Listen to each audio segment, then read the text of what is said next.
মাত্র 5 মিনিটেই শীতকালীন ফল এই কমলা লেবু দিয়ে বানিয়ে নেওয়া যায় খুব সহজেই নরম তুলতুলে একদম এই স্পঞ্জি কমলা লেবুর কেক।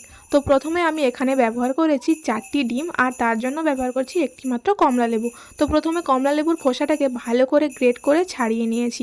তারপরে ওই লেবুটাকে হাত দিয়ে চেপে লেবু নিংড়ে লেবুর রস বের করে নিয়েছি। তারপরে ডিমটা ফাটিয়ে ডিমের সাদা অংশ আর ডিমের কুসুম আলাদা করে রেখে দিয়েছি। 2 কাপ চিনি ব্যবহার করেছি চায়ের কাপের। ওই সাদা অংশটা ভালো করে মেশানোর পরেই চিনিটা গলে যাওয়ার পরেই ওই কুসুমটা যে আলাদা করে রেখেছিলাম ওটা ওর মধ্যে দিয়ে ভালো করে ফাটিয়ে নিব। একদম ক্রিমি ক্রিমি হয়ে গেলে 2 কাপের মতন ময়দা দিয়ে আবারও ভালো করে মিক্স করে নেব। তারপর ওর মধ্যে আমি দিয়েছি 1 কাপ আর 1 কাপের হাফ সাদা তেল, ওটা দিয়েও ভালো করে মিক্স করে নিয়েছি। তারপরে কমলা লেবুর খোসা আর কমলা লেবুর জুস দিয়ে ভালো করে ব্যাটারের সাথে মিক্স করে নিয়েছি। আর শেষে দেবো একদম বেকিং পাউডার।